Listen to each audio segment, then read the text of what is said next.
Alors, bonjour ou bonsoir, chers parents. Alors, voici la petite capsule vidéo qui va expliquer un peu le fonctionnement pour cette année. Alors, je me présente tout d'abord, Jessica Gemme, enseignante de mathématiques en deuxième secondaire à l'école Père Marquette, plus précisément enseignante pour les foyers 201, 202, 205 et 208. Et je vous ai mis une merveilleuse photo de moi parce qu'on sait bien, les parents, surtout ce qu'ils veulent savoir, c'est à quoi ressemblent les enseignants de leur enfant. Ne dites pas le contraire, je ne vous croirai pas. Alors, voilà. C'est ma première année comme enseignante à l'école Père Marquette, mais c'est ma 15e année d'enseignement au total. Et j'ai principalement enseigné en secondaire 2. Donc, je suis assez confortable, disons, si on veut. Je suis plutôt dans mes pantoufles à ce niveau-là. Voilà. Donc, je vais aller un peu section par section. J'ai déjà envoyé un courriel général là, au début de l'année sur mon mode de fonctionnement. Ça se pourrait qu'il y ait un peu de redondance, mais... si jamais il y a quoi que ce soit, n'hésitez pas non plus éventuellement à communiquer avec moi. Donc voilà. Le matériel utilisé, matériel requis pour le cours de mathématiques cette année. Matériel utilisé, il n'y a pas de manuel précis ou il n'y a pas de cahier d'exercice, par exemple, que vous avez eu à acheter. C'est du cahier maison qui est créé par moi et mes autres collègues de mathématiques secondaire 2.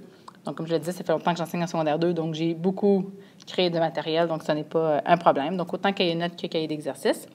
Pour ce qui est du matériel requis, comme je l'ai déjà mentionné par courriel, un cartable, un cahier quadrillé, ça peut être un cahier Canada, un cahier spiralé, ça ne me dérange pas trop, et une calculatrice de préférence scientifique.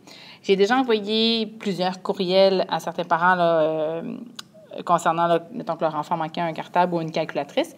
Cahier quadrillé, je ne l'ai pas fait, mais sachez que ce serait important peut-être de vérifier, voir si votre enfant en a un. J'en ai qui ont des feuilles séparées, mais là, ça devient tout pêle-mêle dans le cartable, c'est pas idéal. En ce qui concerne la calculatrice, comme je disais, scientifique de préférence, mais si au moins elle a la touche racine carrée puis la touche là, pour faire des nombres négatifs, ça peut faire l'affaire pour cette année. Voilà. Ensuite, mes attentes.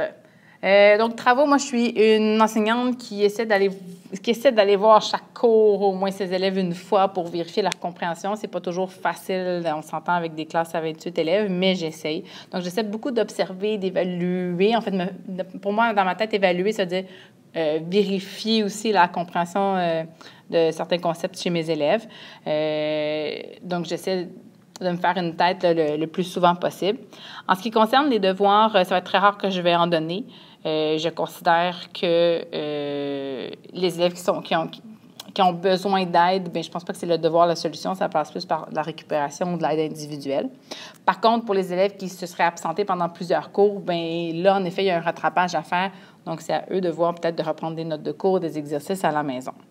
Évaluation, j'essaie de récupérer quand même des traces régulièrement. Chaque semaine, je vous dirais, c'est pas mal mon objectif. Ces traces-là peuvent être papier, des petits projets remis, des petits exercices, un petit test. Ça peut être aussi à l'oral. Donc, j'évalue à l'oral, je circule, puis je note des choses pour vérifier la compréhension des élèves. Donc, ça va être pas mal ça, ma façon de fonctionner. Généralement, quand il va y avoir des tests, des petites évaluations papier plus importantes, souvent, je vais envoyer un courriel pour vous aviser. Comme ça, vous allez voir, OK, il y a une évaluation qui s'en vient bientôt en mathématiques. En ce qui concerne les compétences évaluées et les notions vues à chaque étape, les deux compétences 1 et compétence 2, vont être évaluées à chacune des 2 étapes.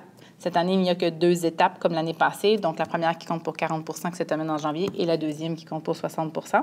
Dans l'étape 1, on a déjà fait la révision de première secondaire, qui est les ensembles de nombres, fractions, décimaux un petit peu. On est présentement dans les proportions. Ensuite, on va voir les modes de représentation. On va travailler entre autres les graphiques, par exemple. Et finalement, le gros morceau qui est l'algèbre. On va passer beaucoup de temps en algèbre. Les élèves vont apprendre à manipuler des expressions algébriques, résoudre des équations, résoudre des problèmes algébriques. On va en avoir là, jusqu'au mois de janvier. Peut-être même qu'on va avoir besoin de déborder sur la deuxième étape. Ça reste à voir. Deuxième étape, elle est plutôt concentrée sur de la géométrie. Je vous dirais qu'il y a comme 3 gros morceaux là, en deuxième secondaire. C'est tout ce qui est proportion, qu'on réutilise partout dans l'année, l'algèbre et la géométrie. Donc, on a la géométrie en deux dimensions, qui est la géométrie plane. Donc, on va aller voir les polygones, les cercles. On fait aussi un peu de statistiques, des probabilités, qu'il y a un morceau que moi j'aime beaucoup en secondaire 2, mais qui est souvent malheureusement détesté. Et la géométrie des solides, qui est la géométrie en 3 dimensions. Donc, on parle par exemple de cylindre, de prisme, de pyramide. Donc ça, c'est en gros ce qui va être vu cette année en mathématiques de secondaire 2. En ce qui concerne les récupérations, présentement, je n'ai pas encore d'horaire fixe. J'attends de connaître autre chose sur mon horaire. C'est un début d'année peut-être un peu compliqué pour ça, mais j'y vais à la demande. J'ai dit à mes élèves, si vous avez besoin d'une récup, vous me faites signe, on se trouve un moment sur l'heure du dîner, des fois après l'école, il n'y a pas de problème, on essaie de s'arranger. Finalement, en ce qui concerne les moyens de communication, donc pour les élèves, ils peuvent toujours communiquer par Teams avec moi. Les groupes Teams sont déjà tous faits. Tous les élèves ont été ajoutés. Si jamais il y a... donc, s'il y a quelque chose, l'élève a besoin de communiquer avec moi parce que, par exemple, c'est absenté, donc il peut m'écrire. Présentement, j'ai des élèves qui ont déjà communiqué avec moi. « Ah, madame, j'étais absent, qu'est-ce que j'ai manqué? » Puis des fois, je leur répondais, puis oups, j'ai vu que finalement, ils ne sont pas allés voir mon message après. Donc, ça serait bien qu'il y ait une certaine suite, je vous dirais. Et en ce qui concerne, bien, pour vous, les parents, idéalement, c'est par courriel. Il y en a déjà plusieurs qui ont communiqué avec moi. Moi, je suis communiquée aussi avec vous. Donc, toujours à l'adresse gm.j@csdm.qc.ca. La précision, par contre, que j'aimerais beaucoup, c'est quand vous me répondez, il y en a qui me répondent message reçu, mais j'aimerais ça savoir, vous êtes le papa ou la maman ou tuteur de qui? Parce que des fois, l'adresse courriel, elle me dit absolument rien. Puis après ça, c'est difficile pour moi. Il faudrait que j'aille revoir toutes les listes de mes élèves pour voir c'est le parent de qui m'a répondu. Donc, si vous pourriez préciser dans votre réponse, je suis le papa ou la maman de, ça serait fort apprécié. Comme ça, je saurais qui a répondu à mon courriel. Voilà. Et que je nous souhaite une belle année scolaire. Et s'il y a quelque chose, bien, n'hésitez pas à communiquer avec moi.